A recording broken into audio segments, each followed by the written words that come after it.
Hi out there in the YouTube world, it is me, the Puzzle Master. And today we're going to be going over Nakshatra number 12, which is Uttara Falguni. Okay? Now, that is it's the third Nakshatra that is placed in Leo, and it actually starts to bridge over into Virgo.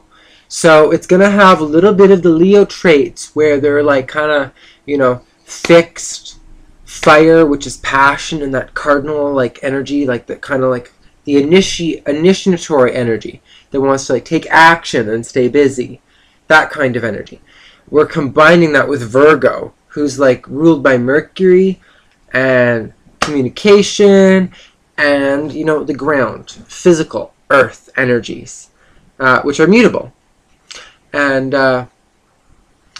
so also we want to remember that the caste system is warrior. So now, when we're zooming into this nakshatra, to understand their nature, their basic fundamental nature of their character, they come off as a warrior. So they might be seen as a little strong-willed, independent due to their Leo nature. They're also ruled by the sun. And the previous nakshatras that had this were not ruled by the sun. So here we have almost like a double whammy of the sun energy. Because it's in Leo and in Virgo, because it's a cusp nakshatra, but its ruler is the sun. So this sign is going to fall prey to a lot of the characteristic nature that is implied by the sun, which is our ego. It is how everything revolves around us. It is how things seem to matter the most to us, and not necessarily taking other people's opinions or thoughts or feelings into consideration when, consulting ourselves. The symbol is the two back legs of a chair or a couch. Now, the previous one, which was Purva Falguni, Purva meaning like before, and Uttara meaning after, while there's the front legs and the back legs. This one is the back legs of the bed. And with that, you have to understand, and it can also represent the former reddish one. So like a lot of the times, these people need, similar to Prima-Vasu, where along the second time they tend to be more successful than in their first time, because it is in the later that they accomplish, not in the now. So a lot of times when they are coming across things on their first time, they might stumble and fall, and that will be due to their own folly, like, their ego, like being ruled by the sun, or their Virgo, where they might be overthinking things, and that'll cause them to fall. But upon the secondary time that they go around these kind of things, they have it so well thought out and mapped out in their mind that usually it can be quite successful the second time around. And you need to know that as it's the back two legs, meaning like, the most supportive, even though they aren't the first ones that you see. Like, there's a lot of different ways that you can look into the metaphor for this, but that's just a little tidbit for you. The animal is the male cow or bull. The animal... Now, obviously, every nakshatra has its own unique animal, which is a lot different than the animal that is bestowed to it in its sign. As an example, I think Mrigashira, it's the deer head, and its ruling animal is a serpent. So it's a little bit contradictory in nature, but you have to understand that they're a whole conglomerate of effects. And when they're talking about the animal nature, it's kind of like for marriage or for sexual compatibility. So they tend to be like a male cow or a bull. Myths associated with it, as I said, are the later reddish one or later fig tree, latter fig tree. It is also called the star of patronage. And the main ideas that are associated with this nakshatra are being a patron. One approached for financial help or relief in sickness, They will bestow popularity and the sincere impulses to help others. This means that, unlike maybe the previous sign Magha, which is like in its royal throne, and it wants to help, this sign wants to help more than Magha. Okay? Not really that Magha or Ultra Falguni really want to help, because at the end of the day, it really does have to come around what revolves around them. So they're going to help you if it helps them. Now, if you're in some kind of symbiotic relationship with them, then that is great. But if you're not, then they're not necessarily always going to want to help you. They want to help you from the perspective of helping themselves. Meaning, if you're they strive for relationships very strongly and don't like to be alone. And they want companionship so strongly that they would almost be willing to substitute any relationship for no relationship at all. Now, many signs can be kind of like prey to this, which I won't get into all that, because you should be able to know just from if you got any astrological data in you. But this nakshatra really does strive for that. It's very family oriented in the aspect where image that is perceived to the world. And they are going to want an image of you that is happy and content. And only through, self-sacrifice of themselves, really, does it give this rising in not only their character and your character, but in the relationship that you grow with them as a couple. So, they are very sincere to helping others, and then traits for them is that it's getting to work. They like to get things done. You know what I mean? Like, they are Leo with Virgo. So you know what I mean? They have a little bit of that Leo, fire, personal ego, and you have that Virgo, practicality, wanting to accomplish things of the world, not in necessarily an egotistical way, but in a practical way. One that is like down to earth, one that they get their hands dirty. But you know what? They get their hands dirty because they're the ones that get paid. And they don't need to necessarily be involved in group work. Although some of them could benefit from that. Everyone's mazal or natal chart, everyone's chart varies from individual to individual. So obviously you cannot just depict one. If you're trying to analyze an individual in this, you have to know that you cannot judge or group the characteristic traits, even as specific as nakshatras get. In a natal chart or your mazal, where you're a combination of things, which makes things a lot more complicated. But it helps to narrow it down quite a bit with some thought and effort. They have a comfort zone. Comfort zone is ending. Not really exactly sure what I meant by that, but they are a Leo and they are a Virgo. So with that, you have to understand that there is a combination of the ego with being materially perfect. Like Virgos can tend to be the nitpick. And if a Leo has someone that is over egotistical, well, what's that going to do? Their comfort zone is ending if they're in a relationship. You know what I mean? I think that helped to break that down, because when you're in a relationship, your comforts, your desires, your material, emotional, physical needs, all of those things are not at your dispense. You can't just click a button. You can't just have this happen and have it be that way.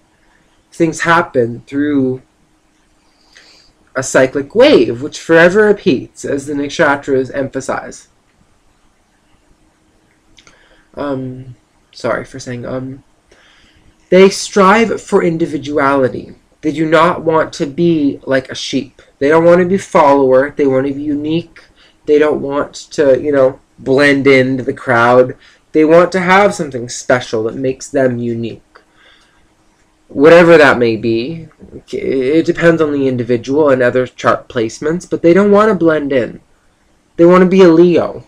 Like, they are a Leo. Like, It's just like a Leo Virgo cusp. And if you're a Leo Virgo cusp, then you need to understand that. They strive. Not only do you strive for uniqueness, but you have warlike qualities, and that is very heavily rooted in your caste or your class system. That is a warrior. So you're going to defend your nature. You're going to, give it validation for how you've thought of it. You're Leo. You're all about the sun. And Virgo, which is all about being analytical and being critical. So you're going to be like, I know I think that because I've done my freaking research. If you're like, you got the Leo and you got the Virgo. Like, because you just combine those two qualities and there you have, However, even considering that, they can be gentle. Because, a lion isn't always ferocious. It's not always fierce. It's not always jumping on its prey. Imagine a cat purring, a cute kitty purring. Well, they can be kind and compassionate. So, gentle but firm. With less ego than the previous sign of Purma Falguni, which is the maximum Leo energy. So, if you're talking about someone being an egomaniac, that's number 11. Number 12, we're kind of moving past that because, they have Virgo. So they're going to be critical. And if they can see themselves as being egomaniacal, then that's how they're going to believe you. That's how it is. Because they're ruled by Mercury, the god of communication. So if you could fully transmute that energy to them through communication in a good job, they will believe you and take that to heart and know that their Leo energy is not just or valid. They do not hesitate. They are very straightforward and they are to the point. So they aren't necessarily going to lie to you. They aren't going to look you in the eyes and lie to you. They will look you in the eyes and tell you the truth. That might hurt you. It might not. It's kind of up to you because they're just telling you the truth. And that's how they will see it.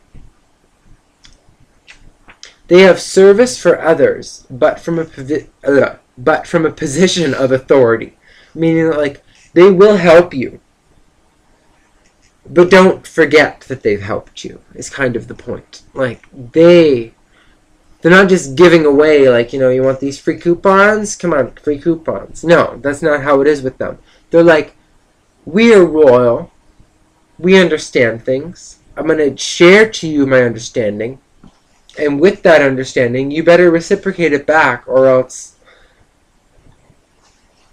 shit out of luck for getting your next coupon. They have humor because of Virgo. Because of being ruled by the god of communication, which is Mercury, they are going to have humor. And because it is in Virgo, it is going to be in a very earthly way, a very physical, down-to-earth, maybe slapstick or dirty humor, if you might say. They're going to like those kind of things. Especially if they play on realms that have to do with psychological elements or things that are of air, higher communicational things that are brought down to a more earthly interpretation. They're going to find that freaking hilarious. Huh?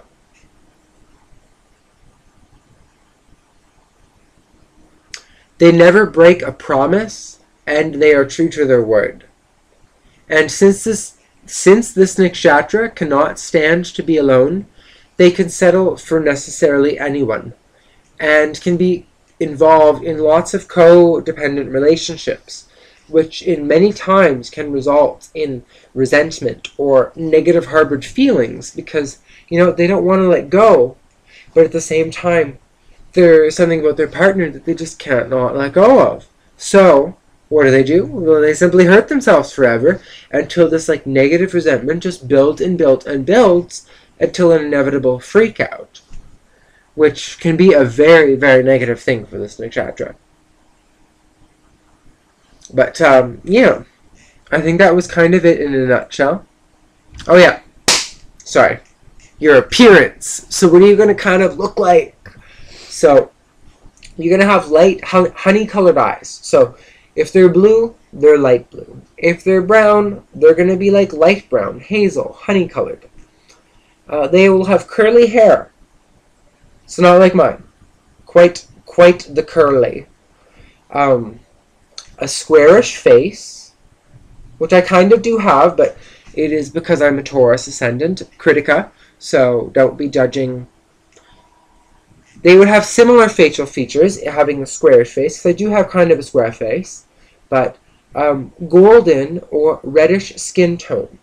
And they can have quite flexibility, and not only flexibility in their mind, but flexibility in their body. So they can be quite apt to change, and that is because of Virgo, the Virgin, who is mutable, always wanting, Virgo wants to help. Virgo is the critic, but Virgo is also the servant.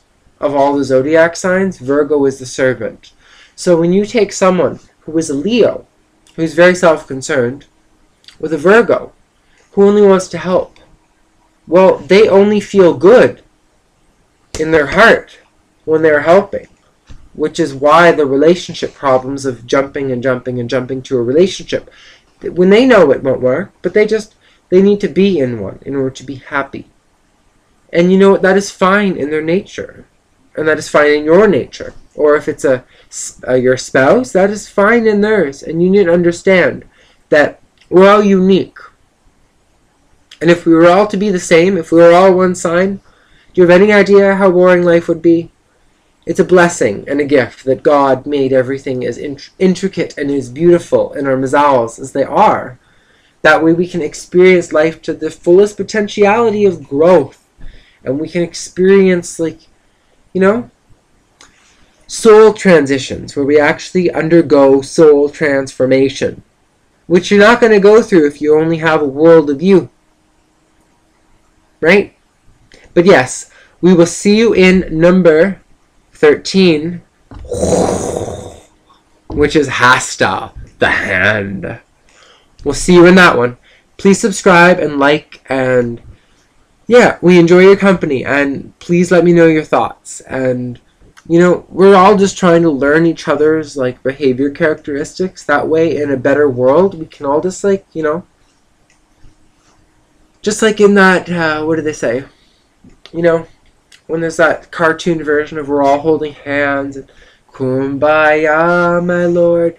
Yeah, well, we're not going to get there unless we have true understanding and compassion for people's unique individuality and why we should embrace that, because it's not going to change. So simply embrace it, and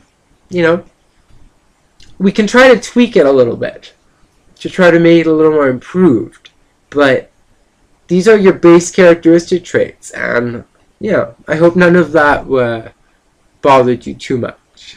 Mwah.